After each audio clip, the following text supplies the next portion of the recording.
안녕하세요. 자, 이제 제 5장입니다. 기획과 의사결정. 안 나온 적이 없잖아요. 이런데. 그죠? 일단 무조건 나옵니다. 그럼 이제 무조건 나오는데 어디서 나오느냐. 이고. 그 다음 대신, 그 12회 때 2문제, 13회 때 3문제, 14회 때 4문제나 나왔고, 그 다음 또 3문제, 3문제 이렇게 많이 나왔던 것에 반해서 이제 최근에는 한 문제, 한 문제, 한 문제, 한 문제 쭉 나오다가 2문제 이렇게 나왔어요. 22회 때. 그죠? 자, 그러면 1번. 사회복지행정에서 기획의 필요성에 관한 설명을 옳지 않은 것입니다. 자, 최근 관리자의 직관적 의사결정 방식이 요구되기 때문에 그렇다. 직관적 의사결정보다 합리적 의사결정이 때문입니다. 그래서 결국 이제 기획은 목표 달성을 위해서 대안을 탐색하고 적절한 대안을 이제 선택하는 것과 관련된 것이기 때문에 직관적이기보다 합리적 의사결정과 관련된 거죠. 그죠? 자, 그 최소 비용으로 서비스 목표를 달성하기 위한 거, 사회 문제에 대한 우선순위를 설정, 그 다음에 외부의 정치, 경제적 영향을 고려하는 거고, 기획. 조직의 불확실성은 또 감소시킵니다. 이 기획은. 자, 그 다음에 2번. 옳지 않은 건데, 미래에 일어날 일을 예측하며 과거 오류의 재발을 방지. 그 다음에 프로그램 수행의 책임성 높이고, 효율성, 효과성, 합리성 증진시키고, 불확실성을 감소시키는 거죠. 증가시킨다고 해서 틀렸고, 전문화된 지식 체계에 기반을 둡니다. 자, 3번 옳지 않은 것인데 불확실성 감소. 이번에 제대로 나왔네요. 정적인 과정이 아니라 플래닝이잖아요. 그죠? 그러니까 ing죠. 동적 개념이고, 이 플래닝을 통해서 나온 플랜, 이 결과물인 이 계획이, 기획 과정을 통해서 나온 계획이 정적 개념이 되겠죠. 얘는 동적 개념입니다.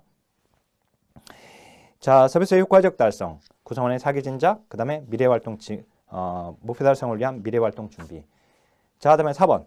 옳지 않은 거. 연속적이고 동태적 과정입니다. 동태적 과업입니다. 그 다음에 효율성, 효과성, 타당한 사업 추진, 그 다음에 미래 환경 변화에 대응, 목표 지향적이나 과정 지향적이지 않다. 목표 지향적이고 과정 지향적입니다. 그래서 이제 그 과정 지향적이지 않다라고 해서 틀린 거예요. 자, 그 다음에 5번은 합리성, 지속성, 그 다음에 참여성, 그리고 목적성, 그리고 미래 지향성이죠. 현재 지향성이 아니라. 그 다음에 여기 보면 합리성이잖아요.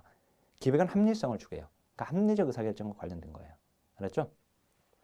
자, 그 다음에 6번인데 지금 여기 이제 여기까지가 문제가 나오는 이 5번까지가 기획에 관한 설명, 기획의 특성, 이런 필요성, 이런 것과 관련된 문제였고, 그 다음에 이제 6번 전략적 기획 과정에서 수행해야 할 과업을 모두 고른 것은, 자, 전략적 기획은 조직의 상층부에서 하는 기획이거든요.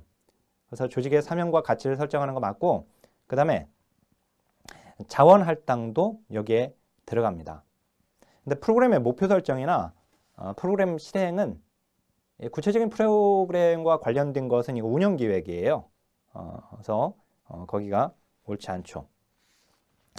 자, 이번에는 이제 조직의 그 최고 관리층, 중간 관리층, 감독 관리층으로 이렇게 구분해서 나왔는데, 최고 관리층은 사업 계획 및 할당 기획에 관여한다. 중간 관리층이 사업 계획 및 할당 기획에 관여합니다. 근데 이 조직의 할당과 관련해서는, 자원의 할당과 관련해서는 결국 이제 최고 관리층에 사는 이 전략적 기획과도 관련되어요. 아까 그래서 이제 6번에서 그게 나왔었고, 중간 관리층은 구체적인 프로그램과 관련된 건 관리 감독층이에요.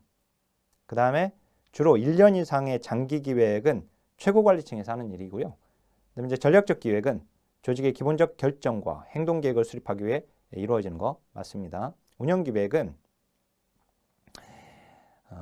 외부 환경과의 경쟁에 관한 사정을 포함하는 것은 전략적 기획에 해당이 됩니다. 그래서 우리가 외부 환경 하면 수학기법인데, 이 수학기법은 전략적 기획에서 활용되는 기법이에요. 그래서 465페이지에 수학이 나와 있죠.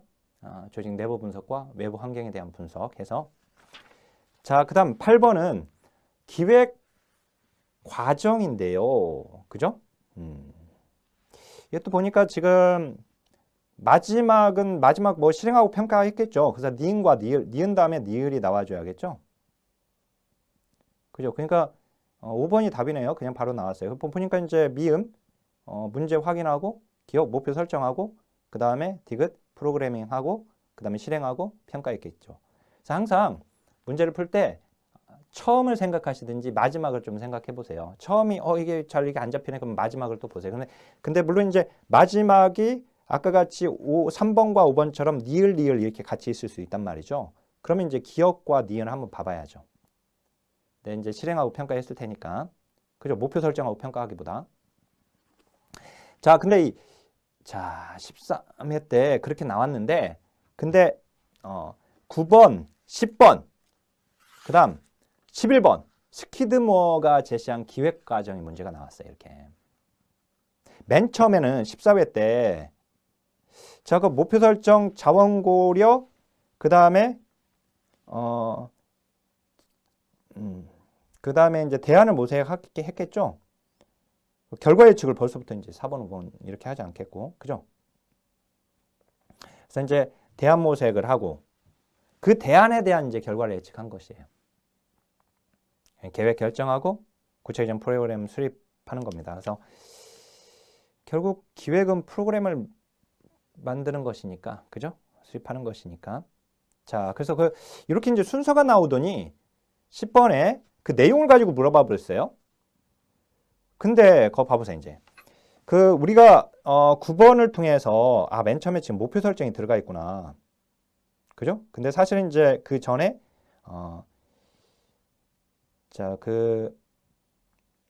거기 그 해설에 보면 이제 구체적인 목표 설정, 그 다음에 관련 정보 수집 및 가용 자원 검토, 즉 자원 고려 이렇게 되는 거죠. 근데 보세요. 거기 10번에 보면 옳은 걸 고르라고 했는데 디귿에 보니까 자원 고려 단계가 기획 과정 첫 번째 과정이다. 디귿 틀렸음을 알 수 있어요. 디귿을 다 제끼면 1번 아니면 4번이 되게 돼요. 그죠? 그러면 니은이 들어가느냐 안 들어가느냐 했는데 니은 보니까 결과 예측 단계는 발생 가능한 일을 다각도에서 예측해보는 거예요. 맞죠? 그래서 이제 기억과 니은, 니을이 모두 맞습니다. 내용을 가지고 물어봤어요. 그래서 이제 공부할 거면 이제 내용까지 좀 봐야 하는데 근데 11번에 다시 한번 기획 과정 또 물어봤네요. 근데 우리가 이제 목표 설정인 것은 알잖아요. 미음. 그죠? 그 다음에 가용 자원을 검토한다라고 했었죠. 자원을 고려한다고 했었어요. 아까. 비읍의 프로그램 실행 계획을 수립한 게 아니라 기획은 결국 프로그램을 수립하는 거니까. 그러니까 이건 마지막에 나왔었잖아요. 아까. 그죠? 그 다음에 또 개방성 유지가 있었고. 그래서 여기 개방성 유지는 없으니까. 그래서 4번이 답인 걸 알 수 있었고. 자, 12번 보시고 그 다음 이제 13번에 보면 조직 목표에 관한 설명을 옳지 않은 것인데 일반적으로 하나의 목표보다 다수의 목표를 추구하고요. 자, 그 다음에 조직 목표와 구성원의 개인 목표는 일치하지 않을 수 있습니다. 정관에 나타난 목표 분석을 통해서 조직 운영 목표를 명확히 파악할 수 있다. 정관을 통해서는 법인의 활동 목표는 알 수 있지만 법인 산하의 다양한 세부 조직 운영 목표를 파악하는 것은 불가능합니다. 공식 목표는 조직 구성원의 활동이나 업무 방향을 지도하는 지침으로 기능하고 그 다음에 공식 목표는 조직 평가 기준으로 사용됩니다. 자, 그다음에 14번. 이제부터 이제 기획 기법이죠. 여기서부터 이제 상대적으로 복잡하지 않은 사업을 할 때 단순 명료하다. 상호 연관성을 알 수 없다. 뭐예요? 칸트 차트죠. 그죠? 상호 연관성을 알 수 있는 것이 이제 프로그램 평가 검토 기법이죠. 자, 다시 한번 막대 그래프 차트이다. 작업 간의 연결성, 즉 상호 연관성, 상호 관련성을 알 수 없다. 그죠? 시간별 활동 계획 도표 칸트입니다. 자, 16번. 시간별 활동 계획 도표의 설명으로 옳은 걸 모두 고른 거. 자, 시간별 활동 계획의 설계는 확인, 조정, 계획, 실행은 PDCA, 즉 방침관리 계획이잖아요. 그러니까 방침관리 계획을 거기다 집어넣어서 틀리게 나왔어요. 그죠? 니은은 맞죠? 헨리 간테이에 최초로 개발되었고 목표 달성 기한을 정해놓고 거기 시간 계획과 주요 활동을 연결시켰다. 그 프로그램 평가 검토 기법이잖아요. 활동과 활동 사이의 상관관계 파악이 힘들다. 맞죠? 자꾸 그게 나오잖아요. 아까 거기 14번에서도 상호 연관성 알 수 없다. 15번에서는 자극 간의 연결성을 파악하기 어렵다. 다 같은 내용이에요. 거기 16번에 활동과 활동 사이의 상관관계를 파악하기 어렵다? 힘들다?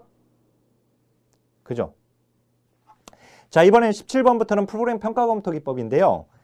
자, 간단하고 시급한 단기 계획을 수립하는 데 주로 사용된다. 잘못 설명한 거. 간단하고 단기 계획이고 이건 이제 간트 차트가 거기에 이제 해당될 수 있겠고 거기 이제 미 해군 핵 잠수함 건축 과정에 고안되었고 가장 긴 시간이 걸리는 통로를 인계 경로라고 하죠.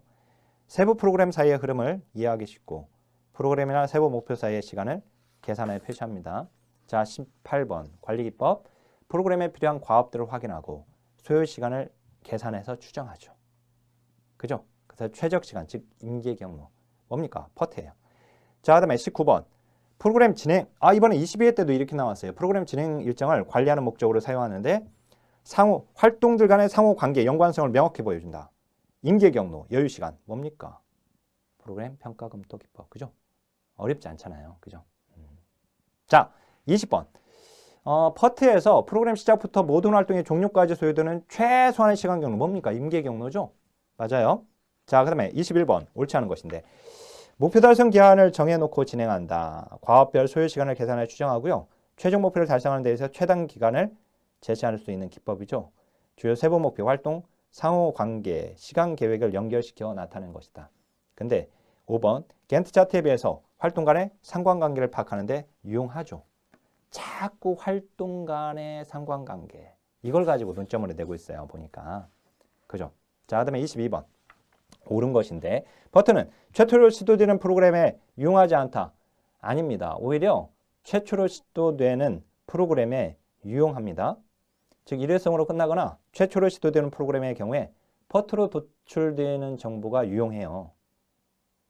오히려 이제 오랫동안 반복적으로 실시된 프로그램의 경우 이제 버트를 통해서 알 수 있는 정보들이 미리 다 나와 있기 때문에 유용하지는 않다. 간트 차트는 인계 통로에 대한 인계 통로는 퍼트죠. 자, 책임 행렬표는 목표 활동 책임 유형을 구성원별로 제시하는 거 맞아요. 그거는 사례 모델링이랑 클라이언트의 서비스 이용 경로를 제시하는 것은 사례 모델링이 아니라 클라이언트 흐름도입니다. 자, 그다음에 월별 활동 내용을 파악하는 주된 기법은 월별 활동 계획 카드입니다. 자, 그다음에 23번 옳지 않은 거. 논리 모델은 투입 활동 산출 성과로 도식화하는 것이죠. 우리가 프로그램 평가 방법 중에 이제 논리 모델이 들어가는데, 자, 전략적 기획은 과정을 강조함으로 우선순위를 설정하고 단계적인 계획을 수립합니다. 제가 좀 더 자세히 좀 설명해놨습니다. 거기 이제 방침관리 기획은 체계 이론을 적용한 게 아니라 체계 이론을 적용한 건 우리가 체계 모델이라고 하죠. 이거 논리 모델을 방침관리 기획이 아니라. 그 다음에 간트 도표는 사업별로 진행 사항을 시간을 파악하여 각각 단계별로 분류한 시간을 단선적 활동으로 나타냅니다. 막대 그래프로 이렇게 선으로 단선적으로 이렇게 나타내죠. 프로그램 평가 검토 기법은 일정 기간에 추진해야 할 행사에 필요한 복잡한 과업의 순서가 보이도록 하고 인계 통로를 거치죠. 자, 그 다음에 프로그램 목표와 활동 간의 관계를 합리적으로 관리하는 기법을 모두 고른 것은 기획 기법을 지금 고르라고 하는 거거든요. 그래서 이제 퍼트와 MBO도 들어가요. 간트. 그 다음 이제 아웃소싱은 외주 주는 거죠. 틀렸고요. 그 다음에 이제 자, 여기서 이제 의사결정인데 1번 의사결정에 관한 설명을 옳지 않은 것은 직관적 방법은 감정이나 육감에 근거하는 것이죠. 문제 해결적 방법은 연구 분석과 같은 합리적 절차. 그 다음에 이제 판단적 방법은 기존의 지식과 경험에 기계적으로 결정하는 건 맞아요. 근데 정형적 방법에 해당이 됩니다. 정형적인 것은 절차 규정 방침에 따라 규칙적인 의사결정회의가 전개되는 것이고 비정형적인 것은 사전에 결정된 기준 없이 보통 단발적이고 예상하지 못한 상황에 대한 결정이죠. 조직의 하층부로 내려갈수록 정형적 의사결정, 조직의 상층부로 올라갈수록 비정형적 의사결정입니다. 자, 그 다음에 이제 의사결정 방법인데 거기에 문제 해결을 위해 선택 가능한 대안을 놓고 각 대안을 선택했을 때와 그렇지 않을 때, 그죠? 이렇게 하는 것은 의사결정 나무 분석이고요. 다수의 사람들이 모여서 의견 발표를 하고 최선 방법을 찾는 의사결정 방법으로 어떠한 내용의 발언이라도 비판하지 않는 거. 브레인스토밍이죠. 자, 집단적 의사결정, 우편을 통해서 전문가들, 델파이죠. 자, 그 다음에 다시 한번 5번. 우편을 통한 설문조사. 델파이죠. 자, 다시 한번 6번. 전문가들이 한 자리에 모였어요. 델파이도 전문가, 명목집단도 전문가죠. 근데 델파이는 만나지 않고 명목집단은 만나는 거죠. 그죠? 합의를 이루어질 때까지 하는 거. 지금 명목집단입니다. 자, 22회 때 또 나왔는데 대면하여 의사결정이에요. 집단적 상호작용을 최소화시킨다. 그래서 명목인 거예요. 그리고 민주적 방법으로 최종 의사결정. 나중에 투표로 결정하죠. 그래서 이걸 소집단 투표제라고도 하는데, 그래서 이제 명목집단 맞습니다. 자, 그다음에 8번. 종합사회복지관에 학업 중도 탈락 청소년 대상 프로그램을 개발을 시도하는데 학교 교사들과 학교 사회복사를 대상으로 심층 면접과 간담회를 통해서 한다면 이 사람들이 바로 주요 정보 제공자들입니다. 그래서 주요 정보 제공자 조사이죠. 자, 그다음에 9번.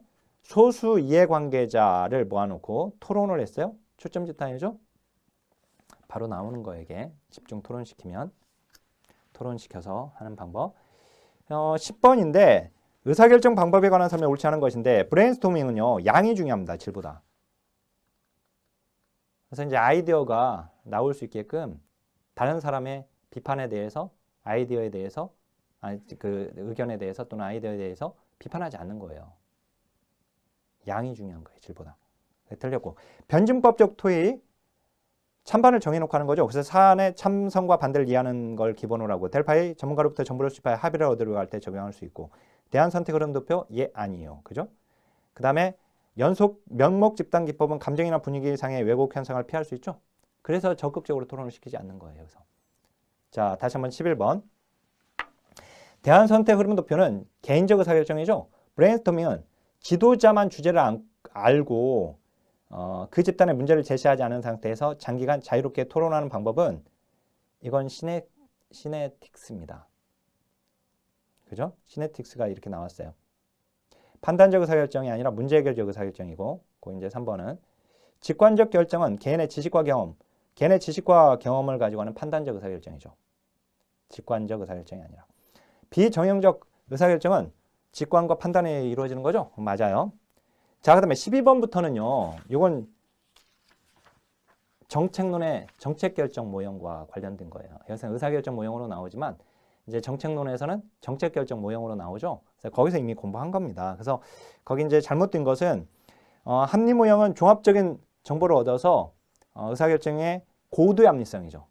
의사결정자가 즉 정책결정자가 전지전능하니까 가능한 거고 점증 모형은 여론의 반응을 보죠. 그래서 이제 그 정치적 합리성을. 자, 그 다음에 과거 경험, 관습적 대안을 토대로 합리성 한계를 극복하는 게 아니라 토대로 하기 때문에 만족할 만한 해결책을 하는 거죠. 그래서 이제 여기는 제한적 합리성이죠. 그래서 이제 만족 모형이 틀렸고 쓰레기통 모형은 우연한 시점에서 이루어진다고 보는 것이고 그 다음 이제 공공선택 이론은 집단적 주진 문제를 개인적 선택과 결합시키는 거죠. 그러니까 경제시장에서는 개인이 선택하지만 정치시장에서는 유권자가 이제 소비자인데 이 소비자가 집단에 참여해서 활동을 하게 되죠. 그리고 이제 그 집단의 지지가 맞는 그런 정책을 공급자인 정책군은 만들어내는 것입니다. 자, 그 다음에 13번 다음 의사결정 모형. 현실적인 제약을 고려해 문제를 일으키는 것에 초점을 일으키고 초점을 맞추고 과거 결정 내용에 기초한 변화. 과거 정책에서 조금씩 수정하는 점증 모형이죠. 그죠? 현상 유지 위주의 문제 해결 방식이라는 비판을 갖게 되죠. 점증 모형입니다. 자, 그 다음 14번인데 이 14번이 이제 본래는 요즘은 이제 이게 정책론에 주로 나옵니다. 지금은 뭐 11회 때까지 지금 여기서 나왔는데 21회 때 또 나왔죠. 이게 점증 모형은 여러 대안을 평가하여 합리적 평가 순위를 정하는 모형이다. 합리 모형이 여러 대안을 모든 대안을 다 검토할 수 있다고 보는 건데 사실 그래서 이제 합리 모형이고 연합 모형은 경제적 시장 중심적 시각에서 벗어나서 회사라고 하는 조직 구조를 통한 의사결정을 지금 얘기하는 거예요. 그래서 이걸 회사 모형이라고 합니다. 만족 모형은 주로 해결할 문제가 분명하고 단순한 의사결정에 적용된다. 최적 모형이 주로 해결할 문제가 분명하고 단순한 의사결정에 적용되는 것이고 쓰레기통 모형, 조직의 목표가 모호하고 조직기술이 막연한 경우 적용되는 모형. 4번이 맞습니다. 공공선택 모형이 또 나왔잖아요. 공공재 생산자는 정부, 정책군이죠. 소비자는 시민들, 즉 유권자들입니다. 그래서 그걸 지금 틀리게끔 냈죠. 제5장에서 출제된 23회 기출문제를 보겠습니다. 제5장은 두 문제가 또 출제가 되었네요. 우리 제5장도 잘 나오죠. 그죠? 한 문제에서 많게는 4문제까지. 근데 보통 이제 2문제가 나왔는데 17회 시험부터 쭉 이렇게 한 문제씩 출제가 되기도 했었지만 이제 또 다시 2문제 출제되고 있습니다. 자, 1번 보면 이제 일단은 이 문제는 나오죠. 그죠? 기획기법이니까 여기서 기획에 활용되는 기법에 관한 설명을 옳지 하는 겁니다. 간트 차트는 사업을 계획할 때 쉽고 간단하게 작성하는 것이죠. 작성이 용이합니다. 자, 그 다음에 2번. 간트 차트는 일정 계획 변경을 유연하게 수용하기 어려워요. 왜 그러냐면 이건 세부 사업들 또는 활동들, 세부 프로그램들 간의 선후 관계만 알 수 있기 때문에 그래요. 그죠? 선후 관계만 알 수 있고 그 활동들 간의 작업 활동들 간의 상호 연관성을 알 수가 없기 때문에 일정 계획 변경이 생겼을 때 유연하게 수용하기가 어렵습니다. 반면에 자, 지금 여기 논점이 요거를 대별시켜 놨어요. 지금 보면 문제에서 프로그램 평가 검토 기법은 활동들 간의 상호 연관성, 상호 관계를 상호 관련성을 알기 때문에 이렇게 일정 변경이 생겼을 때 아까는 일정 계획의 변경이라고 했는데 일정 계획 변경, 일정 변경 등이 있을 때 유동적인 상황을 대처할 수 있게 되는 거예요. 아까는 여기는 어려웠지만 자, 그래서 사실 이제 이 문제는 지금 2번과 4번을 대별해 가지고 지금 문제를 낸 겁니다. 그래서 4번이 옳지 않죠. 옳지 않은 것은 4번이에요. 자, 3번. 프로그램 평가 검토 기법은 업무를 체계적으로 수행하는 데 도움이 됩니다. 자, 근데 5번. 자, 총괄 진행표는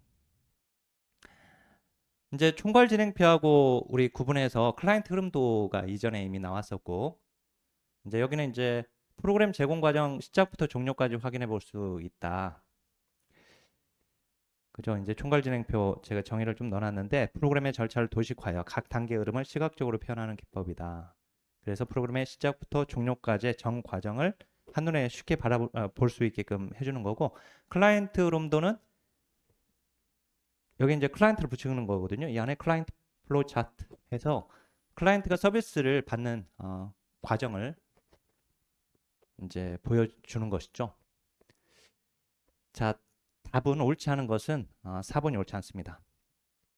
결국 기획 기법에서는 간트 차트하고 프로그램 평가 검토 기법 이게 논점인 거예요. 이제 그것 외에 우리 이제 같이 나오고 있는 것들이 그간에 나왔던 것들 뭐 마일스톤도 집어넣고 책임 행렬표도 집어넣고 그다음에 방침 관리 기획 PDCA도 집어넣고 클라이언트 흐름도 그다음에 여기 지금 총괄 진행표 뭐 이런 것들을 지금 같이 월별 활동 계획 카드 이런 것들을 같이 집어넣어서 문제를 내고 있는 걸 볼 수 있습니다. 자, 그다음에 2번. 여기가 지금 기획과 의사결정이잖아요. 근데 우리 의사결정은 우리 강의에서도 말씀드렸듯이 정책론의 정책결정 모형에서 문제가 나오는데요.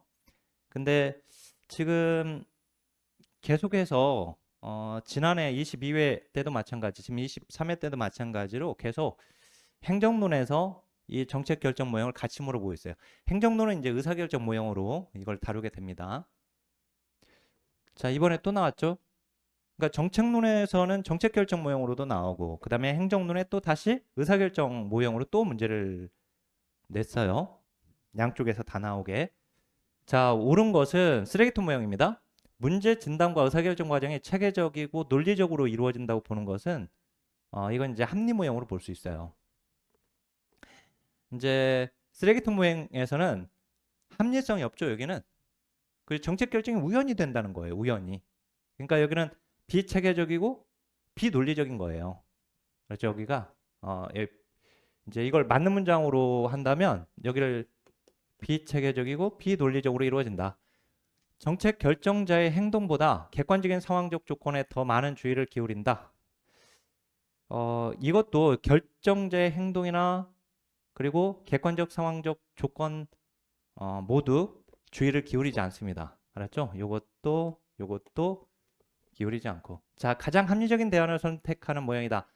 최선의 정책 대안을 선택할 수 있다. 이렇게 전제하는 것은 정책 결정자의 고도의 합리성이 기반한 정책 결정을 하는 합리 모형이죠. 얘는 그래서 합리 모형 쪽으로 볼 수 있겠고요.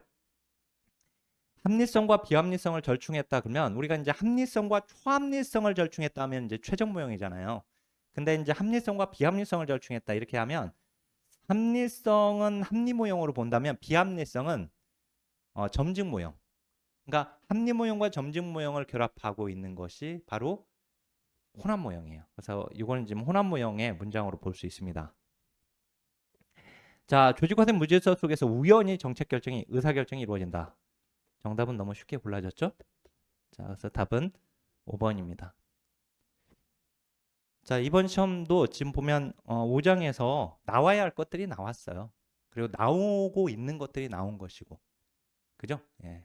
그래서 결국은 우리가 공부하고 있는 이 기출, 특히 지금 이 강의를 듣고 있는 선생님들은 역대 기출을 지금 다 보고 있는 거잖아요. 그러니까 이 기출 논점 안에서 다 해결돼요, 보면. 그죠? 이제 물론 그 전에 나오지 않았던 그 논점들이 간혹 선지에 하나씩 들어가긴 하지만 결국 정답을 골라내는 데에는 기존 논점 안에서 해결될 수 있는 것들입니다. 자, 강의 마치겠습니다. 하나, 둘, 셋, 화이팅!